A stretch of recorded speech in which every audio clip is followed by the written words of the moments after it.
Basic human nature alone is incapable of restraining itself from making rash and possibly even violent actions. Therefore, it is necessary to place this unwilling flesh under a form of control. The objective of government is to provide laws and punishment for those who break the given laws.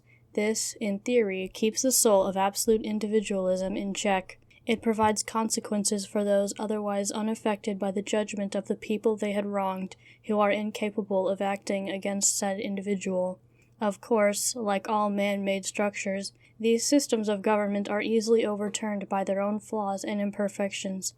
What is seen by many as a symbol of unity can so easily be overturned if the delicate scale should dip one way or the other. In order for a perfect society to thrive, it must first be created from flawlessness. This, however, simply cannot be achieved through bantering of the individuals.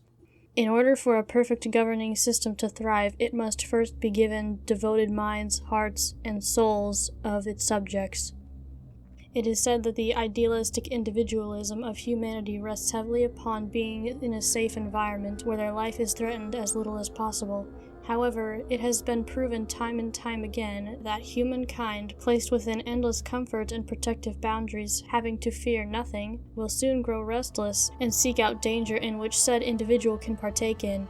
Therefore, the prime condition for the individualistic soul is not to primarily survive, but to manage survival while indulging in constant state of struggle. So, it should henceforth be the goal of many to create an atmosphere in which this constant back and forth is achieved. Or is it? The humankind hold no knowledge of the long-term consequences for their actions, and thus are deemed as beings of chaos without their knowing. The actions of this species only portrays their kind, as we have seen, to be exactly as I originally foreseen. With this mindset of extreme individualism, no individual is actually given a will to purely themselves. Each of their actions are dictated by the actions of others. The individual soul is given no dictation over their own mindset and truly individual desires due to consequences of their own kind. It is a flawed structure. Humankind simply cannot be left without influence. Their structures of economy and reason are poorly influenced as well.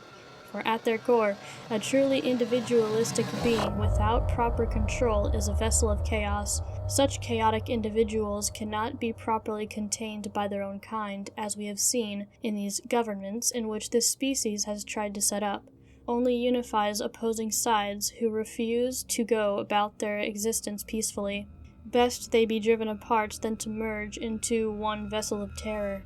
And greater and quicker the actions, greater and quicker are the responses and consequences.